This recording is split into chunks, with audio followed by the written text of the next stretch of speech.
Istidroj ini memang sengaja Allah bukakan segala yang dia kepengen, apa yang dia inginkan, dia bukakan ilmu-ilmu, tapi ya karena masalah obsesi dia yang keliru di awal, niat dia yang keliru di awal, akhirnya nanti dijatuhkan. Itu namanya istidroj. Termasuk misalnya ada praktisi atau paranormal yang bisa mengambilkan itu juga belum. Karena seseorang ini sudah punya wadah, Mas. Misalkan dia kuat dengan pulung jabatan ini, kemudian diambil orang yang berambisi tapi dia nggak kuat, ya jatuh. Bisa nggak orang zaman sekarang dapat karomah? Oke. Bisa banget. Karomah. Karena karomah yang sebaik-baik karomah adalah istiqomah. Itu susahnya bukan main. Kadang sekarang kita baik, belum tentu besok baik. Sekarang jahat, bisa jadi besok baik gitu kan, kebalikan.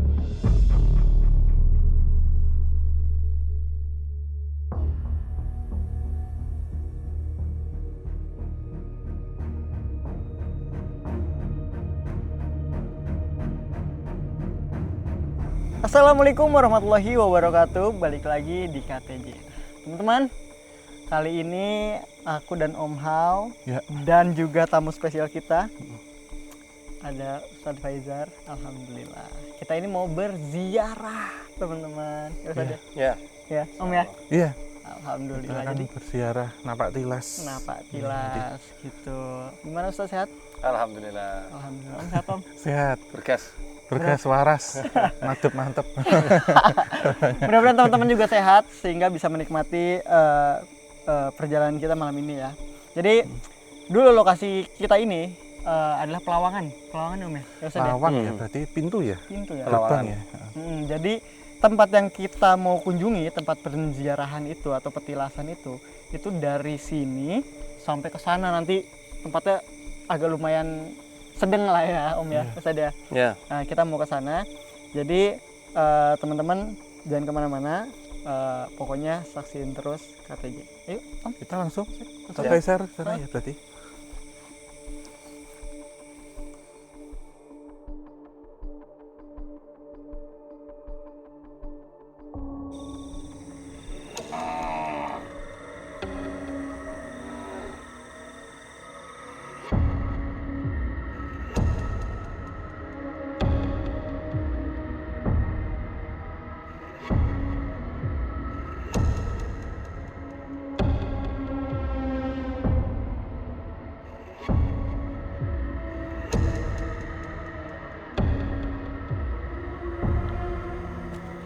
Wah, sampai.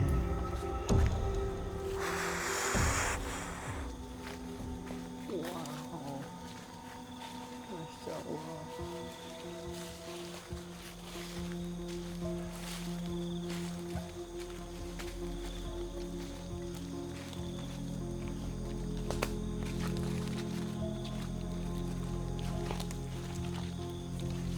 Alhamdulillah, kira nyampe juga nih Ustadz, Om. Wah, perjalanan sangat panjang ya dari sana ternyata. Asik. Waduh teman-teman, wah kayak benteng Takeshi ini perjalanan menuju ke sini itu. Nah tadi sempat pembahasan di sana kan mengenai ziarah. Nah, Iya. di sini ada lokasi-lokasi yang sepertinya juga untuk tempat penziarahan ya, Ustaz, Om. Apa nih yang Ustaz rasakan dan Om Hao rasakan di sini? Siapa dulu? Besar. Saya sih netral aja Mas. Karena tadi setelah kita keliling gitu, sekarang alhamdulillah sih adem ya. Kalau tadi panas. Gerah, Gerah. iya. Sesak juga secara fisik. Iya. Jadi memang ada sesuatunya sebelumnya di sini ya. Justru malah nggak di sini. Kalau di sini kan ya pemakaman terus ini juga saya nggak tahu aslinya itu makam siapa, entah makam asli atau buatan juga kita nggak ada warga sini yang bisa istilahnya memverifikasi itu apa gitu, makamnya siapa gitu. Hanya ada beberapa nama-nama saja, tapi kalau di sini saya rasa nggak terlalu yang Menyeramkan atau gimana iya, gitu ya. nggak nyeram, Kalau enak malah. Kalau menurut Om Hao, energinya gimana Om di sini? Om? Iya, di sini sebenarnya ada dua kutub ya. Ini positif, di sana itu negatif. Yang sebelumnya di MMO kita sudah kunjungi tadi seperti apa, dan menurut cerita penuturan para warga ya, tempat ini dipakai sering untuk tirakat, tidur sampai bermalam-malam. itu kan dilakukan satu keluarga gitu. Namun juga dijelaskan bahwa seperti Ustadz Faisal tadi, bahwa siapa yang dimakamkan di sini tidak terdeteksi siapa itu. Tidak ada catatan sejarah yang mengarah ke itu, jadi menjadi spekulatif gitu ya. Tapi kalau kami sendiri sebelumnya sini sedikit menyinggung bahwa apakah ini hanya sebatas petilasan sesuai namanya Candi Sari ya. Apakah dulu ada punden di sini gitu. Nah, ternyata orang yang datang ke sini dengan tujuan bermacam-macam, jadi tidak ada tirakat dan ziarah. Tapi ada juga yang mereka kemudian menyimpang dari hal itu untuk mencari sesuatu hal yang bersifat keduniawan dengan jalan pintas dan bekerja sama dengan entitas astral yang memegang daerah ini tapi tidak di sini gitu Mas. Gitu. Dan sebelumnya juga kita menelusuri satu jalan yang sering terjadi kecelakaan. Ada indikasi mengarah ke sini dan memang dibetulkan bahwa ada aliran sungai kecil yang itu ada tempuran dan aliran itu. Dan tadi kita sempat mencari di luar daerah ini ada satu tempat yang itu kita sinyalir itu kerajaan gaib di situ. Dan sudah diruqyah oleh Ustadz Faisal. Jadi doakan. Oh, jadi tempat ini Ya. sebenarnya tidak mengandung aura mistis yang membuat kecelakaan. Tapi ada tempat lain gitu ya. Iya. Oke, menarik sih teman-teman. Ini sangat-sangat menarik sih. Dan ini deh, kira-kira hal negatif apa yang paling banyak dicari di sini, Ustadz? Dari Ustadz tahu deh. Kalau asumsi saya pribadi ya, itu lebih cenderung ke masalah perut. Entah itu masalah ekonomi, entah masalah apa misalnya kayak utang piutang yang harus dilunasi, atau bahasa lainnya, kalau saya yang saya dengar dari Pak RT ya, bahkan ada yang katanya nyari nomor togel. Iya. Itu kan ngawur. Iya. Ngawur, nanti ke makam yang harusnya buat ziarah tapi malah buat nyari nomor togel itu. Penyalahgunaan ya. Itu ngawur Iya. banget. Dan klasik banget itu. Dan sosoknya apa, Om? Iya, ketika kita ada di sini tentunya yang nampak adalah entitas menyerupai ya, saya sebut wali-wali itu bersorban. Ada juga dengan baju-baju kolosal yang berkaitan dengan para leluhur yang membuka daerah Banyumas ini. Dan kalau di sana kebanyakan entitasnya menyerupai siluman. Tadi sempat kita diskusikan, dan banyak entitas ular juga, ular gaib dan ular nyata gitu. Dan siluman ini yang menawarkan sesuatu hal produk yang tadi disampaikan oleh Ustadz Faisal bahwa keduniawian itu, misalkan orang punya utang banyak, sedang kepepet uang atau apa gitu. Oke, berarti tempat ini itu bagian dari kerajaan yang ada di sana. Kerajaannya ada di sana, tapi satu skup wilayah yang berbeda teritori, gitu. Oke, jadi ini masih bagian wilayahnya lah ibaratnya. Iya, Om, iya ya. satu wilayah tapi di blok ini kita sebut blok A, sana blok B, gitu. Oke. Tapi kira-kira ada nggak nih Ustadz orang yang datang ke sini itu mengilmu gitu, dapat ceritanya gitu daerah sekitar sini? Oh, ngilmu terus diskusi ini ya? Iya. Berdasarkan pemaparan dari warga sekitar. Kan kebetulan ada teman di sini juga, kemudian ada Pak RT yang tadi kami sudah wawancarai. Itu memang yang datang ke sini rata-rata bukan warga sekitar, justru dari luar kota. Itu ya sesuai arahan dari guru spiritual ya katanya gitu. Oke. Saya sendiri selaku warga Sokaraja ya, baru tahu tempat ini, baru tahu Candi Sari. Padahal di sini udah lama ya Ustadz? Jadi Sokaraja dulu tuh namanya Kecamatan Kacek. Sebelum jadi nama Sokaraja itu namanya Kacek. Nah, nama pundennya yang buka itu namanya Adipati Kacek. Pemakamannya nggak di sini. Makamnya ada di Kauman, Sokaraja Tengah. Itu ada memang benar-benar ada nisannya. Literaturnya ya. Nah, rumornya katanya ini lebih tua dari Kacek. Rumornya. Jadi kalau Sokaraja itu Mas, Soka itu nama kuda, Raja itu nama, ya dia kuda raja gitu. Menurut Prof. Sugeng Priyadi, beliau pakar sejarah di UMP, beliau mengatakan bahwa itu Marta Direjan 3 atau berapa itu kalau saya nggak salah itu, saya agak lupa itu. Intinya saya pernah lihat pelananya, itu pelana si Soka itu, kuda Soka, kuburannya di Kebutuh. Oh, ada makamnya. Ada makam kudanya di Kebutuh. Nah dulu mitosnya di sana malah ada suara kuda. Makanya saya penasaran ini ibaratnya makam siapa, terus kemudian kapan ini dibangun, itu saya belum mendapatkan informasi yang jelas. Walaupun Ustadz di sini udah lama banget gitu ya. Iya, saya asli sini. Asli sini loh. Lahir di. Tapi kok bisa ya orang-orang tahu lokasi ini dari guru spiritualnya, itu gimana itu Om konsepnya Om? Iya, tentunya kan misalkan menjadi guru spiritual atau praktisi, mereka sudah menjelajah duluan Mas, pasti. Oke. Dan menjadi referensi untuk kliennya. Dengan Tersembunyi ya? Tersembunyi, iya, justru tempat yang tersembunyi seperti ini jarang dijamah manusia, bahkan siang hari.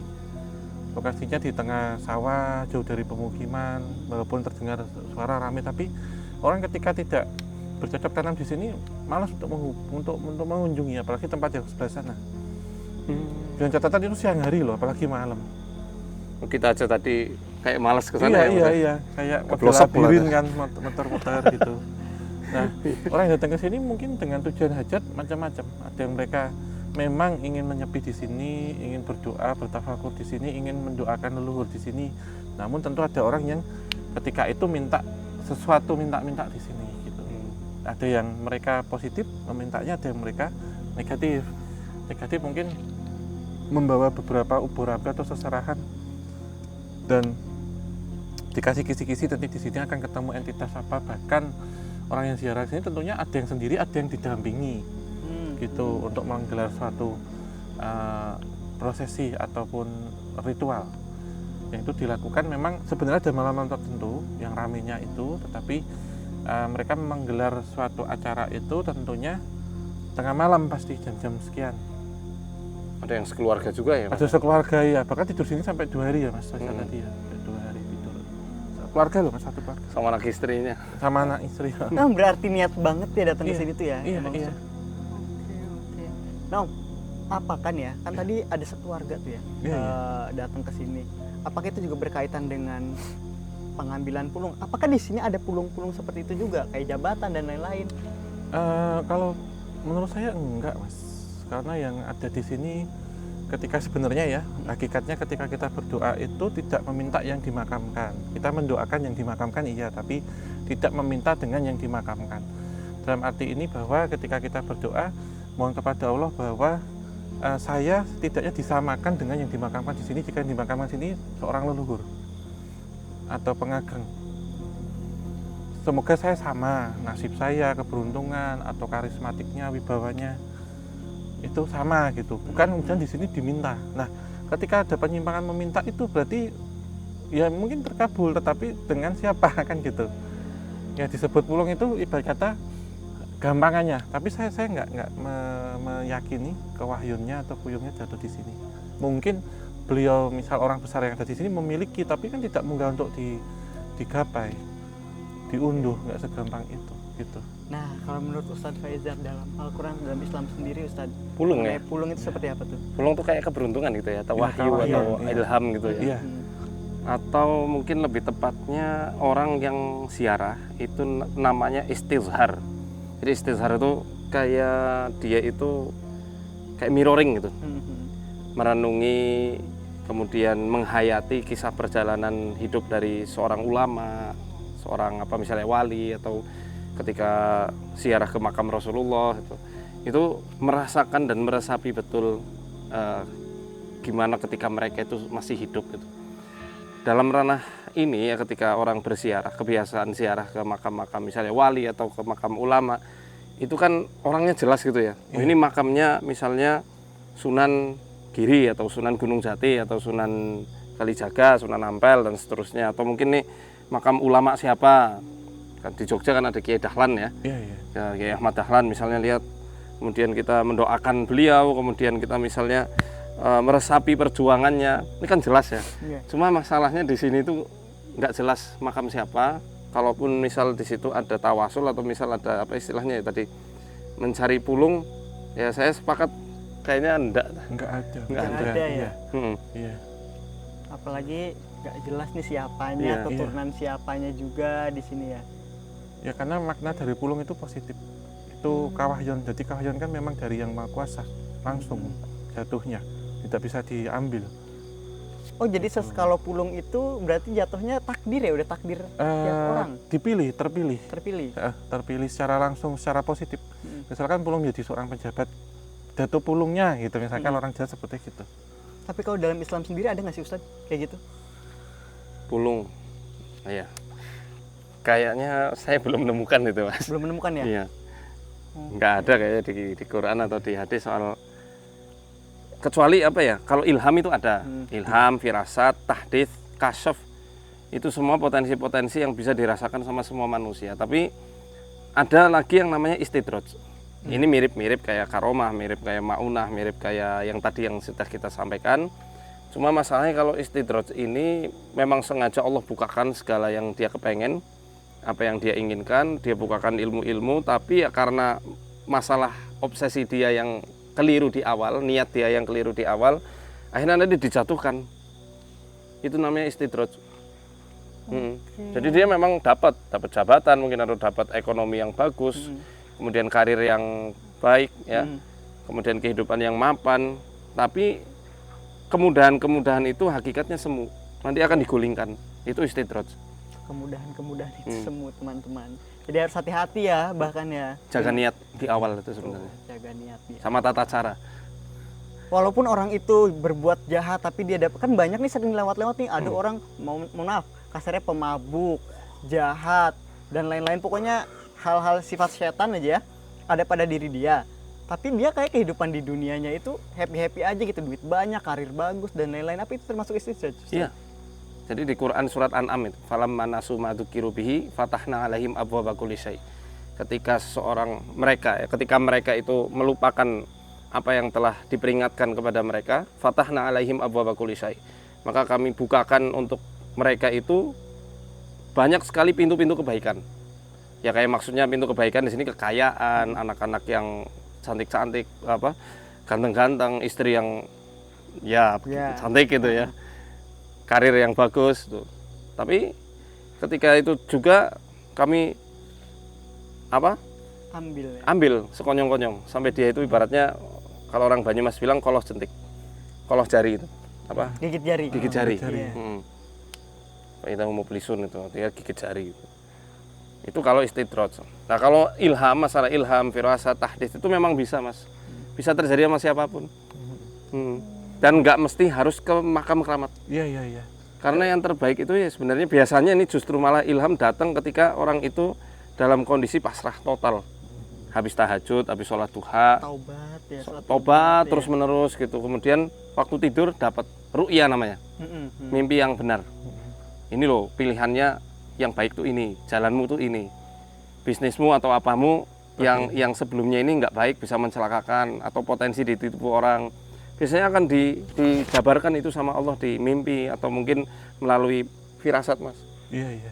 Loh, kok perasaannya nggak enak atau tiba-tiba kok perasaannya happy.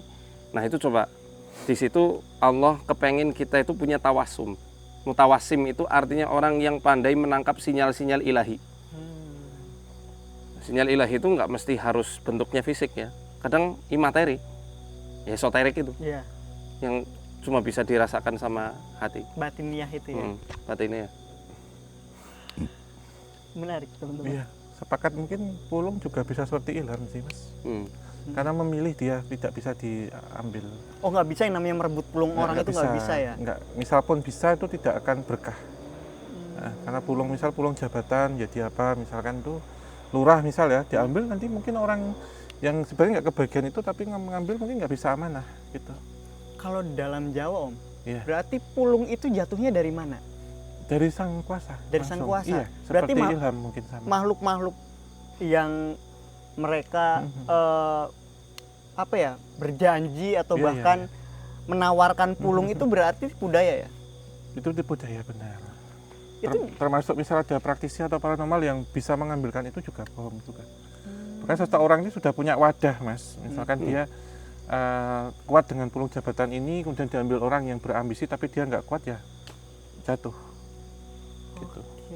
Gitu nah kira-kira ada nggak Ustadz, maksudnya emang entitas jin yang bersifat setan itu menawarkan hal-hal seperti itu? Banyak ya? banget. Jadi kan ibaratnya pulung ya, kalau saya pahami dari penjabaran Mas Hao dan Mas Amai tadi tentang pulung-pulung itu kan kayaknya itu konsep rezeki deh. Iya. Dan yang namanya rezeki gini, mungkin jabatan, karir atau mungkin usaha bisa ditiru, tapi rezeki nggak bisa ditiru. Mau sekuat apapun dia ngambil rezeki orang, kalau memang bukan rezeki ya nggak bakal bisa. Dan itu pasti akan terjaga untuk orang yang diinginkan itu. Iya. Gitu. Tiap manusia punya rezekinya masing-masing Iya, gitu ya. Kan rezeki sebenarnya kan makanan yang kita makan kan, yang memang sudah ditelan. Senyum yang kita terima juga rezeki nggak sih Ustaz? Ah, iya. Senyum aja kan nggak bisa ngasih, kasih senyum aja. Kadang gini Mas, kadang ketika kapasitas orang itu nggak sampai nih, kemudian dia paksakan, justru malah jadi kehancuran untuk orang itu. Yang namanya pulung keberuntungan ya, istilahnya itu harus ada kewajiban yang harus ditetapi. Kadang kan manusia kepengen dapat haknya tuh, Iya. tapi kewajiban lupa. Kayak misalnya nih, teman-teman mungkin yang masih kuliah, kewajibannya belajar, udah belajar saja. Nanti akan ada waktu keberuntungannya sendiri dan itu nggak akan bisa ditiru sama orang. Kalau misalnya ditanya apa rahasianya, nggak ada rahasia. Rahasianya kamu netepi janjimu, kamu netepi komitmenmu, ya ini dengan menuntaskan kewajibanmu. Apapun kewajiban kita, mungkin kewajiban seorang ayah, kewajiban misalnya seorang mahasiswa, kewajiban sebagai seorang karyawan mungkin atau apapun itu, ketika ditetapi dengan baik, nanti akan ada hak yang dikasih sekaligus bonus. Nah berarti tadi dari perspektif Islam berarti kan pulung itu tidak ada ya. Nah sekarang balik lagi nih Ustadz, Om berbicara tentang ziarah. Nah kalau dalam Islam sendiri apa sih sebenarnya pemaknaan dari ziarah? Mungkin sambil lihat ke sini kan biasanya ziarah-ziarah kok di petilasan gitu kan, Di makam. atau enggak di makam, atau enggak biasanya candi juga mungkin Om ya. Bisa Tuh, candi. candi-candi. Kalau dalam Islam sendiri itu gimana itu Ustadz? Kalau ziarah kan dari bahasa Arab ya, artinya kunjungan. Iya. Ya, kunjungan. Jadi mengunjungi makam. Iya. Kan yang dipahami itu ya, yang dipahami. Iya. Awalnya sebenarnya hukumnya mirip kayak ruqyah, Mas. Ruqyah itu awalnya dilarang. Ziarah kubur juga awalnya dilarang. Kenapa? Karena Rasul masih meragukan nih keimanan dari umatnya yang baru masuk Islam. Karena ada kebiasaan orang jahiliyah yang tidak diperkenankan dalam ziarah kubur, kayak misalnya meratapi mayit, kemudian ngerobek-ngerobek baju, napok-napok wajah, itu kan tidak boleh itu kan. Termasuk dalam ruqyah juga sama, tadinya nggak dibolehkan. Kemudian setelah Islam sudah berkembang, kemudian keimanan mereka semakin kuat, Rasulullah justru malah menyuruh untuk ziarah kubur. Iya, fa innaha tudzakirul akhirah. Karena yang namanya ziarah kubur itu mengingatkan kalian terhadap akhirat. Ya, termasuk Rasulullah juga rutin ziarah ke makam Baqi yang ada di Madinah. Ya, dan tujuannya mendoakan para ahli kubur, karena yang namanya ahli kubur itu sangat membutuhkan doa, melebihi kita yang membutuhkan air saat kita hidup. Ya, jadi makanan mereka doa dari kita. Saya punya pengalaman nih Mas. Ayang saya kan baru meninggal kemarin, umur 91 tahun itu. Kemudian datangi melalui mimpi sepupu saya yang kebetulan lagi kuliah di Eropa. Di sana dia bilang, makasih ya udah didoakan gitu. Eyang nih kayak dapat roti kalau kamu doain. Itu di-share di grup keluarga, Masya Allah. Eyang jalan-jalan ke Hongaria. Ya, beliau lagi di sana gitu. Iya, dan didoakan betul itu. Kan ya bisa jadi itu betulan ruhnya eyang saya, karena Quran sendiri yang menjelaskan surat As-Zumar ayat 42 bisa ketemu ya melalui mimpi, antara ruh kita dengan ruh orang yang sudah meninggal bisa ditemukan di alam mimpi. Jadi itu tujuan kita ziarah, ya hakikatnya doakan para ahli kubur. Apakah itu harus dengan nama, apa kita bisa random nih Ustadz? Ada nemu makam di jalan, doain gitu, nggak apa-apa? Nggak apa-apa. Dan yang paling yang simpel ya, assalamualaikum ya ahli diyar, lil mu'minin wal mu'minat wal muslimin wal muslimat, yaghfirullahu lana wa lakum, antum salafuna wa nahnu insyaallah bikum lahikun. Itu dibacakan ketika datang. Itu kan doa keselamatan. Ahli diyar maksudnya ahli kubur. Baik yang mukmin, mukminat, muslim, muslimat. Semoga Allah ngampuni kami dan ngampuni kalian. Kalian telah mendahului kami dan kami insya Allah menyusul kalian. Itu lafadz yang disunahkan untuk dibaca. Ketika berziarah. Atau ketika kita ada di makam kayak gini gitu. Nah, kalau ziarah dari sudut pandang budaya atau Jawa gimana, Om? Sama, mengunjungi makam untuk mendoakan itu, atau napak tilas itu pun juga menziarahi, jadi mengunjungi sebenarnya sama Mas. Bagaimana kita menziarahi itu, ibarat kata kita wisata rohani, wisata batin gitu. Ada ritual khusus atau cara khusus nggak, Om, ketika berziarah? Enggak, sebenarnya cukup berdoa saja, tapi di beberapa hal memang ada yang membawa wewangian, dan wewangian ini memang tujuannya untuk memperindah makam, misalkan mempercantik biar tidak kelihatan gersang, tidak kelihatan tidak terawat.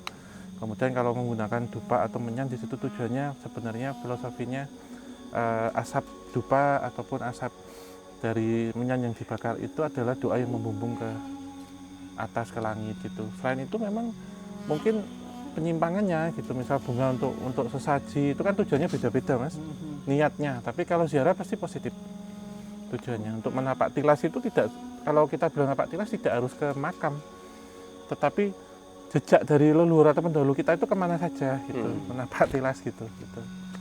Oke. Ya. Berarti di Islam pun sama ya, nggak ada ketentuan khusus harus berpakaian apa, harus bagaimana, ada nggak kira-kira? Enggak ada. Cuma sebenarnya sunahnya ini kita disuruh ngelepas ini alas kaki. Iya, iya. Sebenarnya ya, itu sunahnya seperti itu sebenarnya. Kemudian paling apa ya, nggak ada sih sebenarnya untuk bawa sesuatu ke kuburan, itu nggak ada. Yang penting ya bawa doa. Bawa doa kita untuk mereka yang ada di kubur. Ya Allahumma ighfir lahum warhamhum wa'afihim wa'fu anhum wa akrim nuzulahum wa wasi' madkhalahum. Ya, sampai seterusnya. Jadi memang arti kata ziarah dari, maksudnya dari dua sudut pandang itu tetap artinya mengunjungi ya, ke tempat yang apa, maksudnya tempat yang ada dikuburkan seseorang gitu ya. Tapi bagaimana dengan mengunjungi petilasan? Kan beda ya, pemakaman, petilasan. Itu seperti apa? Petilasan maksudnya napak tilas Mas. Sama sebenarnya napak tilas. Napak tilas juga kan petilasan, jadi mengikuti ini seperti apa dan mendoakan, dan tujuan bahwa leluhur kita meninggalkan tilas atau jejak yang baik di situ. Gitu. Karena doa kan bisa di mana saja sebenarnya, universal, dan bahkan secara fisik kita datang ke lokasi, tapi jarak jauh pun nggak masalah sebenarnya. Lepas sholat kita mengirimkan apa atau membacakan surat Yasin itu nggak masalah, dimanapun bisa. Ada waktu-waktu tertentu yang diperbolehkan atau yang tidak diperbolehkan nggak, Ustaz, kalau dalam Islam ketika berziarah? Kalau itu nggak ada ya, nggak ada waktu-waktu khusus dibolehkan atau yang dilarang, nggak ada sama sekali. Nggak ada, Om? Nggak ada, 1 kali 24 jam. Kalau napak tilas di Islam sendiri malah ini Mas, kita menyambung silaturahim, misalnya teman dari pasangan, teman dari bapak atau dari ibu itu suruh sambung. Silaturahmi ya. Ya, napak tilas dari jejak-jejak dari orang-orang yang pernah membekas di hati Iya, iya. orang yang sudah meninggal, itu disuruh disambung. Kayak Rasulullah ketika Ibunda Khadijah meninggal, Khadijah radhiyallahu anha, itu beliau masih rutin mendatangi sahabat-sahabatnya istrinya, dikasih hadiah sebagai bentuk penghormatan dan napak tilas dari almarhumah istrinya. Hadiah tuh wahuston ilah ya, itu yang seperti itu ya. Jadi apa, silaturahim ke teman-temannya, kemudian kasih hadiah, kayak seakan-akan ya itu tadi istishar itu, kayak ibaratnya napak tilas ya. Iya. mengenang masa-masa ketika masih hidup, masih bersama. Oke. Tapi boleh nggak nih, kan katanya ada mitos juga yang bilang kalau misalkan kita masih mengingat-ingat orang yang sudah meninggal, itu si ruhnya itu nggak bakalan sampai ke langit. Oh, enggak ada. Nggak ada dalil gitu sih. Nggak ada ya? Om gimana, Om? Nggak ada juga mengingat, kecuali kalau meminta, itu beda cerita. Meminta, misalkan datang minta, oh saya mau bikin ini, pengen kaya, pengen jabatan, atau ibarat kata rebutan warisan atau apa. Karena ketika sudah meninggal itu kan ada 7 lubang di kepala yang semuanya terbuka tapi hanya satu yang tertutup. 2 mata masih bisa melihat, ini masih bisa mencium, masih bisa mendengar, tapi ini tertutup. Ya, ketika ada cekcok rebutan warisan atau baru saja ditinggal meninggal, istri atau suaminya nikah lagi tanpa seperizinan atau macam-macam, itu yang kadang membebankan, tapi tidak kemudian bisa menengok untuk membebankan. Gitu. Kalau minta-minta enggak, tapi kalau mengingat tidak apa-apa. Justru harus diingat. Kenapa? Kalau sampai lupa berarti tidak ada ikhtiar ataupun cara untuk mendoakan. Sama sekali tidak mengunjungi makamnya, apalagi menjelang bulan Ramadan, ruah itu mungkin salah satunya itu. Itu harus diingat. Itu makanya ada istilah ziarahilah dulu leluhurmu sebelum menziarahi yang lain. Berkata orang, maaf ya, datang ke para pembesar gitu, tapi keluarga yang sendiri lupa nggak pernah dikunjungi, itu nggak boleh. Berarti intinya ziarah itu emang sebenarnya diperbolehkan lah ya untuk menyambung silaturahmi. Dan apa ya, kayak sebelum tadi Om Hao juga ada quotes teman-teman. Jadi emang sebelum kita ziarahi orang-orang yang nggak kita kenal, Ya, gitu, yang nggak kita pembesar, tahu, ya, yang nggak ada hubungan keluarga, ya. Lebih baik ziarahi dulu orang yang kita kenal atau saudara sendiri, gitu ya. Dan ngomongin tentang pembesar, Om, ada pertanyaan menarik nih sepertinya. Ini tentang energi spiritual dan supernaturalnya. Mungkin kita bahas di sana aja. Iya. Yuk, Ustaz.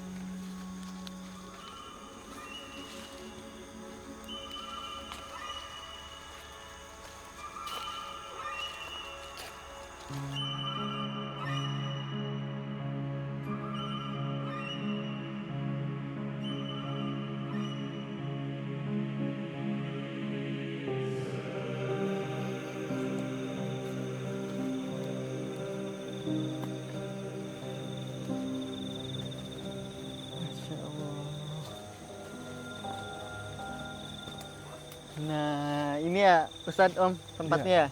Iya, Ya, Wah, wah. tapi nggak di sini, masih ke sana ya. masih ke sana Masih lagi. ke sana, tapi ini masih masuk kerajaan berarti. Perbatasan, perbatasan. Mas, ini perbatasannya. Sungainya masih kecil itu nyalur ya? perbatasan. Iya, sungai Masih itu nyalur. ini seperti areal teritori perbatasan teritori. Oke. Tadi juga kita berhenti di sini. Ya, Terus mau di sini kayaknya kok buka. bukan lagi ke sana. Ke sana aja. Terus ketemu ular, Ular beneran. ular betulan. Ular beneran. Mm-mm. Kalau menurut Ustadz dulu deh, energinya gimana di sini? Maksudnya anu ya, hawanya ya. Hawanya. Kalau hawanya tadi gerah, panas. panas. Dan itu yang kemungkinan besar dia micu emosi deh. Iya. Ya, suka manipulasi emosi para pengendara yang ada di sana. Karena Jauh tempatnya ya di sana, Iya, tapi kan ya mereka namanya mereka ya kan jalurnya ya. bisa Kemana aja. tembus aja gitu. Lewat nafas kan, apa mereka memanipulasi gelombang energi itu, Energinya ya. frekuensi kesadaran itu. Jadi kadang-kadang ya itu kembali lagi karena mereka kemungkinan besar markasnya di situ, kemudian mereka nyerang-nyerang orang-orang yang lagi lalai, misalnya berkendara lagi ada masalah keluarga atau masalah di kantor, ya udah akhirnya memicu adanya kecelakaan-kecelakaan. Oke, berarti dari sini ke jalan raya itu satu garis lurus ya? Ya, kan nembus sana tuh, simetris. Tadi kita lihat ya Mas ya, Iya. ke sana tuh. Oke, nah kalau menurut Om Hao sendiri gimana Om? Kok bisa sampai residualnya sejauh itu gitu loh? Memang daerahnya, Mas. Daerah kekuasaan, bahkan sebelum ini dibangun ada peradaban besar di sini, mereka sudah menempati ini lebih dulu sebenarnya. Bahkan ketika hadirnya manusia menjadikan aksesnya itu terbatas, dibatasi oleh manusia sehingga ada bentrok di situ. Gitu. Oke. Dan dominannya Ya. itu negatif atau positif? Campur, semuanya ada. Tapi kalau yang menyebabkan satu kejadian negatif tentunya yang dari negatif. Kecuali tempat positif dikotori, itu ada dampak ke situ juga. Dan kebalikannya juga tempat negatif dibersihkan itu juga ada dampak ini juga gitu. Jadi Positif ya. positif ya gitu. Jadi kalau tempat positif untuk doa positif hasilnya positif. Tapi kalau tempat negatif untuk hal positif tentunya negatif dan sebaliknya. Negatif dilakukan positif untuk positif. Oke. Kalau negatif sekalian, misalkan tempat ini dirusak, misalkan tempat negatif itu dirusak, dihancurkan, dibakar, akan jadi hal positif justru karena merestart, mengulang Oke, gitu. Tapi harus ada bentrok juga di situ, siapa yang menang kan gitu. baik. Nah Ustad, kan akamsi nih Ustad nih ya, sini ya. Sih. Apa mitos ya Ustad yang terjadi kecelakaan itu seperti apa banyaknya kasusnya? Ya kalau orang Sokaraja bilang ya area sini area pengelapan. Pengelapan tuh apa ya, area apes gitulah. Oh, Malah ada yang bilang dipasang itu tumbal lah, Iya. apalah. Ya wallahu alam ya kita. Saya cuma katanya dari banyaknya orang-orang yang ngomong seperti itu. Belum lagi ketika dulu saya SMP itu ada apa? Bis yang tabrakan Wadu Banteng. Sering banget tuh. Bisa yang namanya kecelakaan di area sini itu bisa mungkin sebulan berapa kali ada. Ya karena jalurnya kan lurus tuh jalannya, enak buat ngebut gitu kan.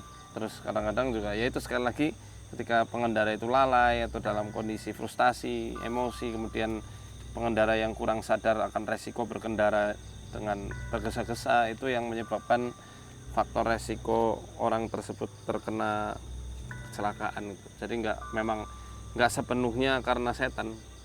Di situ juga ada peran manusianya sendiri gitu. Faktor psikologi ya, faktor psikis ya.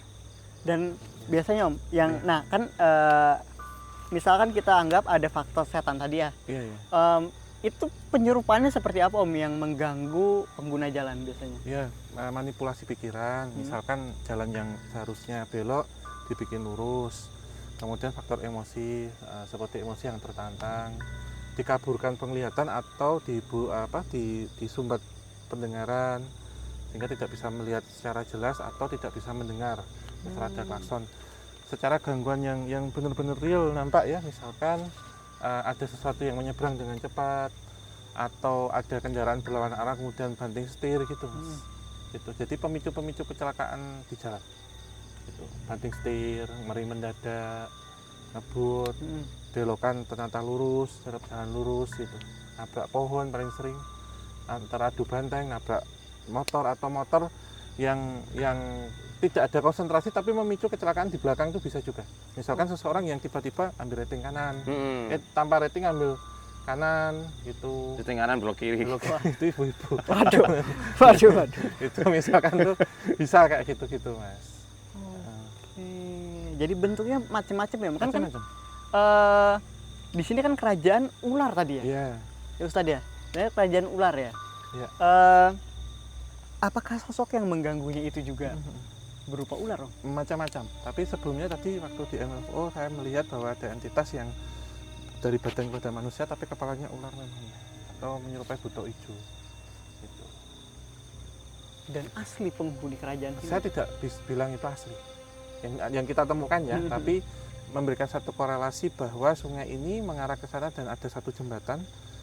Ibarat kata satu kerajaan itu kan butuh akses jalan. Kita sebut sungai atau air itu kan jalan Mas. Ketika itu berpotongan dengan jalan umum yang dilalui oleh orang akan ada bentrok. Jadi kecelakaan metafisik, kendaraan gaib ketemu kendaraan real. Ini yang kalah biasanya yang nyata. Gitu. Gitu. Bukan berarti terus bentur ketahuan, enggak, mungkin ada sesuatu energi yang terbawa. Kejadian misalkan kita sebut tol Cipularang misalnya. Itu sih. Oke. Kan sebenarnya Om kalau berkaitan sama air, sebenarnya kalau dari segi energi spiritualnya itu kan positif nggak sih Om sebenarnya? Airnya positif ya, anunya, zatnya, tapi penggunaannya kita nggak tahu. Karena air itu bisa menyimpan, bisa merekam. Tergantung. Tapi saya sebutkan kalau sungai tidak positif, tidak negatif, tergantung penggunaannya. Karena ada tempat untuk melarung, membuang hal-hal negatif untuk dilalui kendaraan gaib misalkan. Itu sih Mas. Nah Ustadz, kalau dalam Islam sendiri ada pandangan mengenai air nggak sih tentang suatu Air. Atau apa?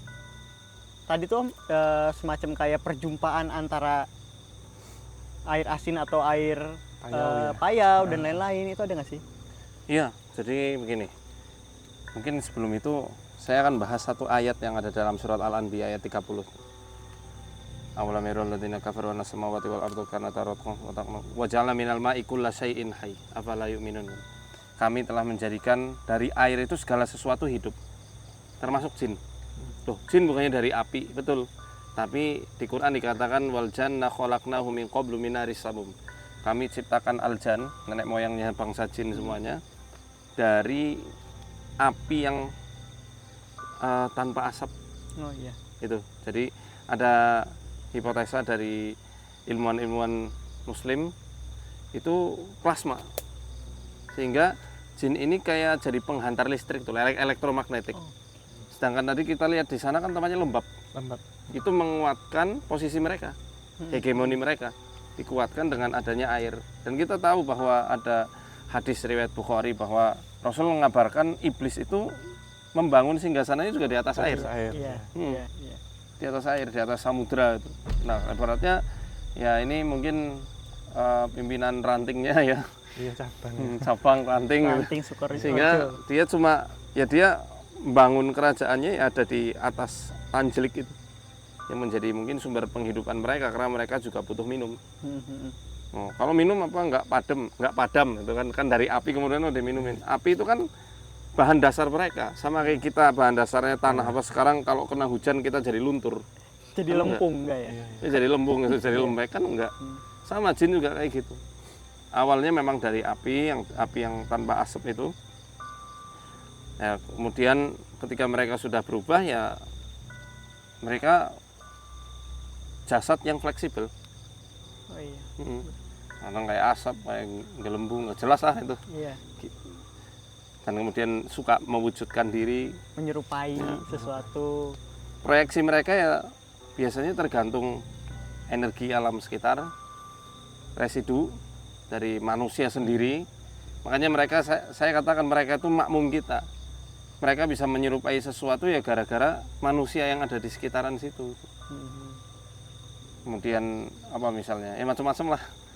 Beraneka ragam ya. Beraneka ragam berarti ya. Di sini tuh dominannya elemen logam ya. Logam ya. Bukan air malah ya. Airnya pengiring, Mas. Kalau elemennya di sini air dominan ya kita tenggelam. Itu pengiring. Oh. Logam dengan tanah dan kayu itu kan Kayu. jadi satu. Elemen berat Oke. gitu.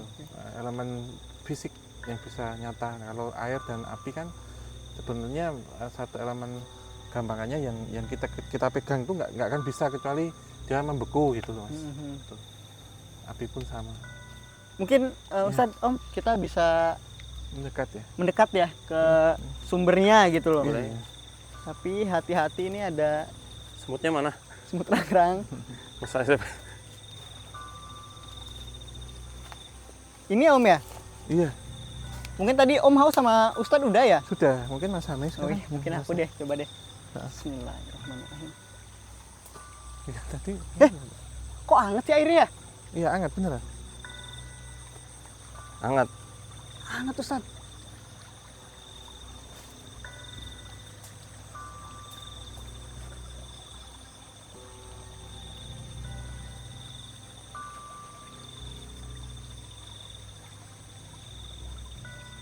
Anget, kocak.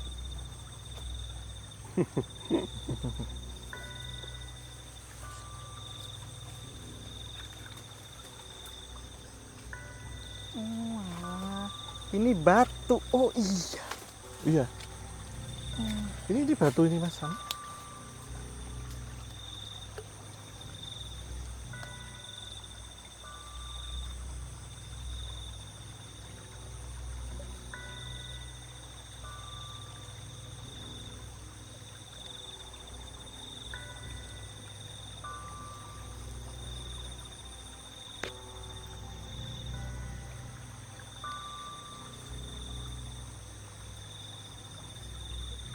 Iya.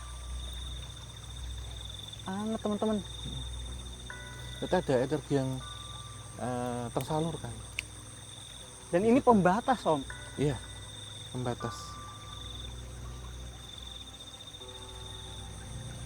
Berarti kerajaan ini Ya, ada itu bahkan sebelum adanya tempat ini, bahkan pemakaman tadi.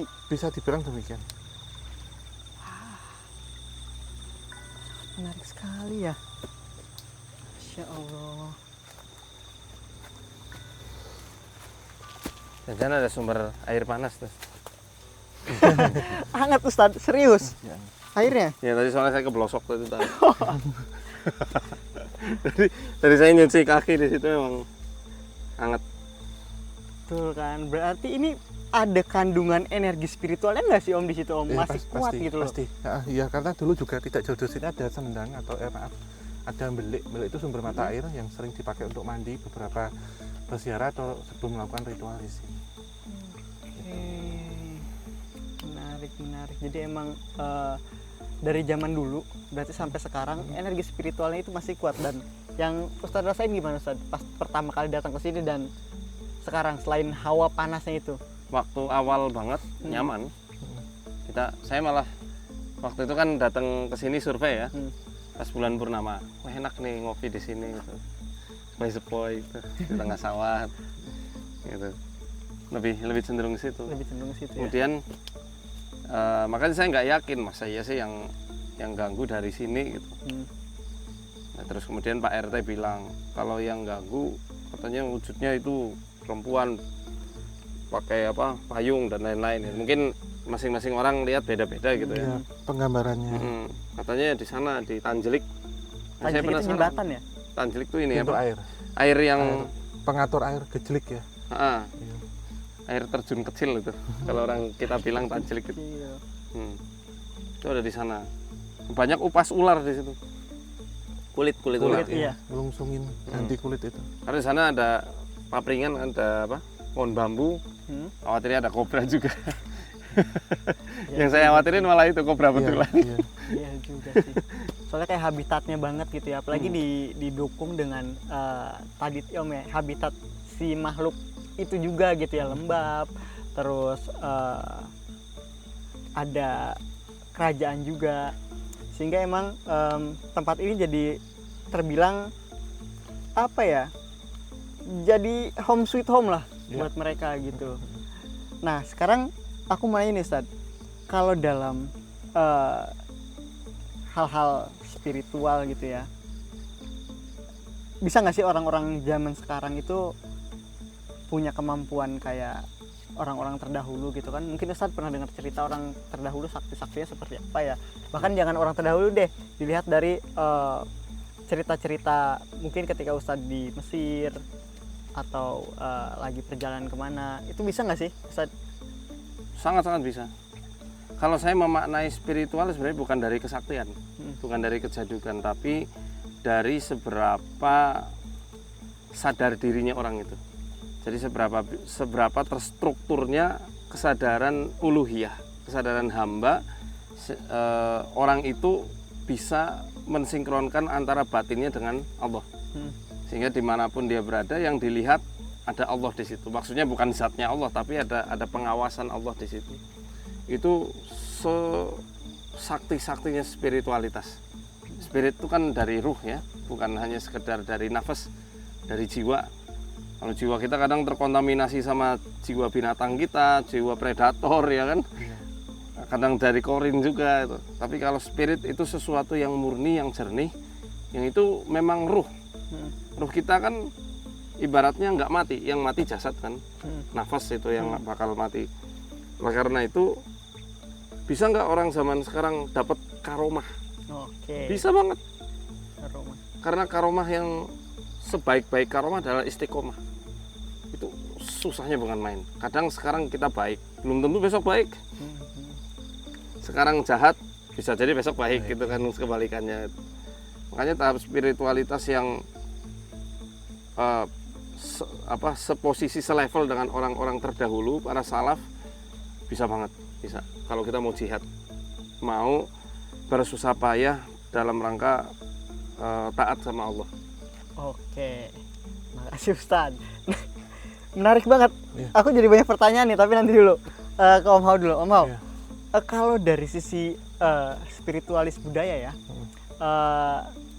ke ranah keilmuan kesaktian, itu seperti apa Om? Bisa nggak Om? Bisa.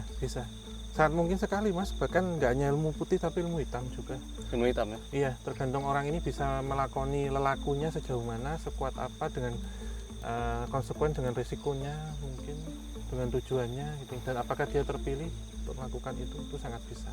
Maksudnya terpilih itu gimana? Terpilih misalkan dia, kita sebut misal melakukan ilmu hitam, misal santet, dia eksoteris ya, sangat tertutup, tapi berdasarkan garis leluhurnya, atau memang memiliki bakat, itu bisa. Oke. Benar, kita alihkan lagi ke Pak Ustadz. Pak Ustadz, bisa nggak ya? Maksudnya seseorang dengan ilmu tadi, spiritualitas lah sebutnya ya, itu dikontrol atau memang di backup oleh entitas lain, bisa kita sebut jin, bisa nggak? Seringnya gitu, ketika memang nggak terbimbing. Ketika nggak terbimbing, mereka jin itu sering banget ngaku-ngaku jadi misalnya sosok-sosok yang baik, bahkan ngaku jadi malaikat. Ya. Di Quran dikatakan gitu. Wa ma yasurum jami'an tsumma yaqulu lil malaikati ahaula'i iyyakum kanu ya'budun. Ya kan? Qalu subhanaka anta waliyuna min dunihim bal kanu ya'budunal jinna aktsaruhum bi mu'minun itu. Itu di hari ketika Allah himpun mereka semuanya, Allah tanya tuh ke malaikat, apa mereka tuh yang dulu nyembah kamu? Oh, Maha Suci engkau pelindung kami, bukan mereka. Bal kanu ya'budunal jin. Kebanyakan dari manusia itu menyembah jin, dan kebanyakan dari mereka beriman kepada jin itu. Nah, itu orang-orang yang pengen menjalani laku spiritual tapi keliru, nggak terbimbing. Akhirnya yang dikiranya itu malaikat, yang dikiranya itu mungkin sosok wali atau sosok syekh atau siapapun itu, ternyata itu adalah jelmaan dari jin. Kamuflase ya Mas? Ya benar. Suka manipulasi mereka. Apalagi yang sosok-sosok apa namanya yang kayak di sini gitu. Iya, yang negatif ya. Itu kan suka ganggu orang yang yaitu mengilhami supaya melakukan hal-hal yang nggak diridhoi Allah. Ya. Minta sesuatu ke mereka, perjanjian ke mereka, ngasih sesembahan ke mereka. Menarik. Nah, Om Hao, Iya. apakah dalam spiritualitas budaya juga seperti itu, Om? Iya, sama, sepakat juga. Ada penyimpangan ya disebutnya, atau pengiwa, pembelokan, di mana sejatinya memang semuanya harus diserahkan, harus dikembalikan, ya, meminta itu hanya kepada Tuhan Yang Maha Esa. Tetapi di sini tentu tidak semua orang kuat dengan tata laku yang seperti itu. Akhirnya mereka mencari jalan pintas, akhirnya terbujuk menyimpang ya dengan entitas lain yang kita tidak tahu itu apa. Misalkan di sini sebut entitas gaib berupa jin. Atau bahkan mereka juga bisa minta dengan manusia, misalkan penguasa. Misalkan harus dijalankan jabatannya, harus diberi kelanggengan suatu tertentu. Itu bisa, Mas. Bahkan mentuhankan orang yang punya uang kan gitu. Itu kasarannya kalau kita tidak hanya melihat secara garis tentang entitas gaib gitu. Oke. Wah, ini padat banget, daging banget nih isinya penelusuran kali ini teman-teman. Wow. Dan mungkin ini pertanyaan agak konyol nih Ustadz. Kalau zaman dulu kan para nabi kan dapat mukjizat yang begitu sakti mandraguna lah disebutnya, bisa membelah lautan dan sebagainya. Nah,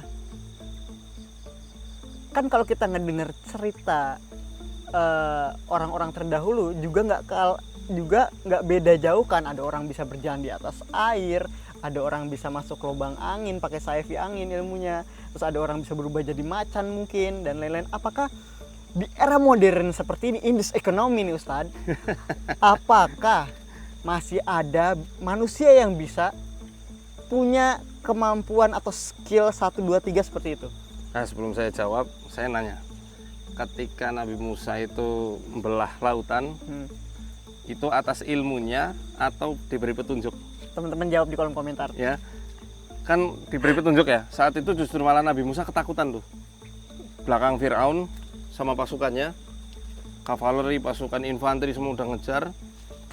Bani Israel rewel, ini gara-gara kamu nih kita bentar lagi mati gitu. Depannya Laut Merah, kebingungan banget Nabi Musa tuh. Kalau misal itu atas dasar kesaktian beliau murni, nggak usah bingung, pasti langsung dipukulkan, langsung belah.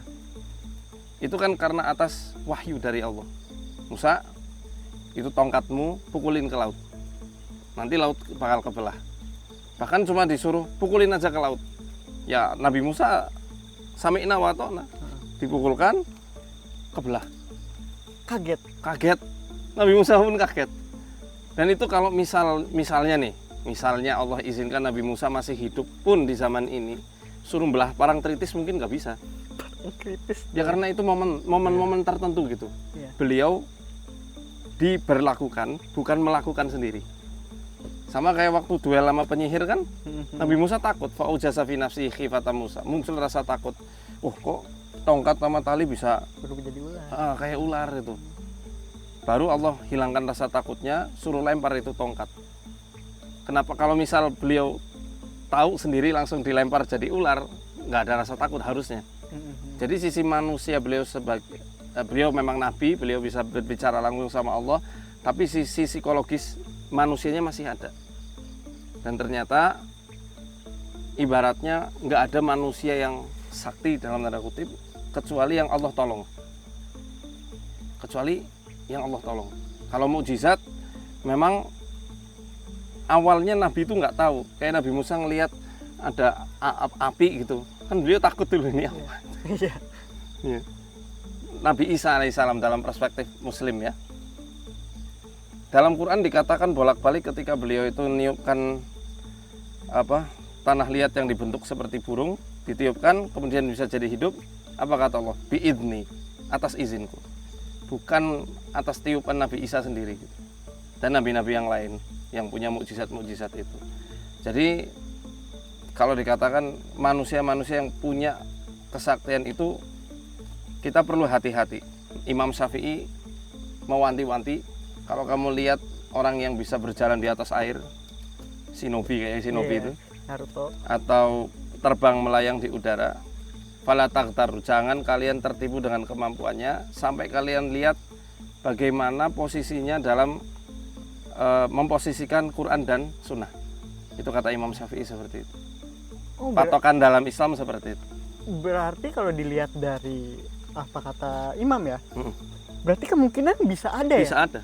Kalau memang dia karomah, yaitu sekali lagi dia bukan atas kepentingan dirinya sendiri, ada misi untuk meninggikan kalimat Allah, Allah yang tolong. Kadang momen itu nggak bisa diulang kedua kali. Tahu kisahnya pemuda Kahfi? Enggak. Ashabul Kahfi? Ashabul Kahfi. Dia kan nggak tahu kalau ternyata tidur 309 tahun. Di dalam gua itu ya. Iya, dikiranya cuma setengah hari. Bangun-bangun, lu udah 3 abad kita tidur. Nggak tahu. Jadi kadang seringnya karomah itu terjadi tanpa kita program, tanpa diduga-duga. Itu yang saya sharing tadi itu Mas. Iya. Yang tembus-tembus itu kan saya nggak pernah memprogram. Mau ngulangi sekarang juga nggak bisa. Kecuali yang kalau Allah tolong dan Allah izin. Atas izin Allah ya. Itu dalam konsep ini ya, Islam gitu. Teman-teman, menarik banget jawabannya. Dan Om Hao, Faizat, sepertinya kita sudah kelamaan di dalam hutan. Mungkin kita bisa kembali ke lokasi yang enak buat cari kesimpulannya. Ayo, Om, Ustaz.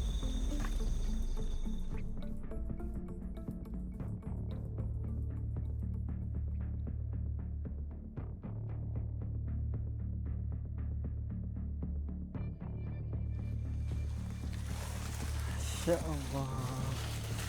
Kali gini kan walaupun masih hutan nggak apa-apa ya.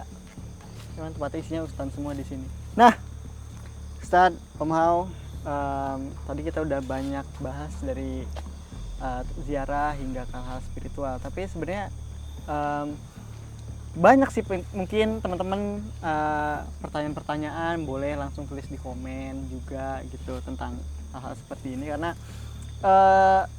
banyak tindakan-tindakan yang negatif sih Om dari hal ini gitu kan, dari hal-hal spiritual, terus hal-hal ziarah gitu. Banyak orang yang suka menyimpang gitu dalam menanggapi ataupun melakukan hal ini gitu.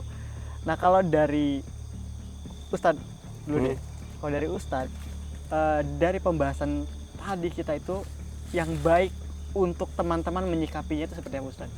Ya, yang terpenting ketika mau ziarah ya, ini konteksnya kan ziarah kubur ya, yang mesti harus kita tanamkan dengan sebenar-benarnya adalah kita mendoakan ahli kubur. Kemudian yang paling utama dari itu semua adalah mengingat bagaimana kelak, bagaimana kita kelak mengakhiri atau menutup kisah kita dalam kehidupan dunia ini. Dan tentu harus diusahakan juga ya, dengan amal soleh, membantu orang, banyak bertaubat, evaluasi diri, dan perjalanan hidup kita ini di dunia khususnya itu sangat-sangat pendek daripada perjalanan di akhirat nanti. Maka jangan siakan waktu Anda untuk hal-hal yang sifatnya sia-sia, karena penyesalan itu pasti. Dan nanti di belakang biasanya, nggak mungkin di depan. Depan namanya pendaftaran. Nah. Betul, pendaftaran. Betul Ustaz, sepakat itu. Oke, nah sekarang dari Om Hao, gimana Om Hao? Iya, tentunya kita menyikapinya misal ziarah ya, di sini adalah mendoakan dan mengunjungi. Dan tujuan-tujuan ketika kita berziarah tentu tidak hanya berdoa, tetapi ada beberapa hal yang menyimpangkan itu, karena godaan setan dan jin tentu yang negatif adalah menyesatkan. Jadi kita bijak dalam menyikapi itu. Jangan sampai terjerumus, ditawarkan sesuatu hal yang nampak indah tapi ternyata itu bujukan atau tipuan pada kita, dan ketika kita terjerumus, sekali terjerumus tidak bisa keluar dan menjadi karma buruk bagi kita sendiri sih gitu. Baik teman-teman, jadi pada intinya dalam berziarah itu kita mesti tahu dulu niat ya Ustaz ya Om ya. Kita mesti tahu niatnya kita mau ngapain. Nah setelah itu dalam hal spiritual sebenarnya bisa apa aja terjadi di dunia ini semua atas izin Allah. Iya. Seperti itu Ustaz ya. Oke Om, Ustaz mungkin cukup ya segitu aja penulisan kita kali ini. Mudah-mudahan bisa penulisan lagi bareng Ustaz di tempat yang mungkin lebih wow, kayak rumah sakit gitu lagi, atau Amin. apa Om ya, kayak bangunan terbengkalai yang luas gitu Di Mesir ya, Mas. Insya Allah. di Mesir teman-teman. Mantap. Di piramid ya. Di piramid, kita eksplor piramid ya. Mantap banget ya Allah. Oke teman-teman, mungkin penulisan kali ini sama Ustaz Faida sama Om Hao dicukupkan aja ya Om ya. Ya, kita tutup ya. Terima kasih untuk semuanya. Terima kasih untuk Ustadz Faisal, Mas Hamid dan semuanya, dan tentunya Sobat Javanika yang memastikan dari awal hingga akhir, dan tetap dukung channel tim KTJ, Opsan dan juga MVO dengan cara like, subscribe dan nyalakan lonceng, share sebanyak mungkin. Hanya tinggalkan kritik dan masukan saran di kolom komentar. Kita tutup akhir kata, wabillahi taufiq wa hidayah. Wassalamualaikum warahmatullahi wabarakatuh. Mugi tansah binaringan rahayu sakum tumati.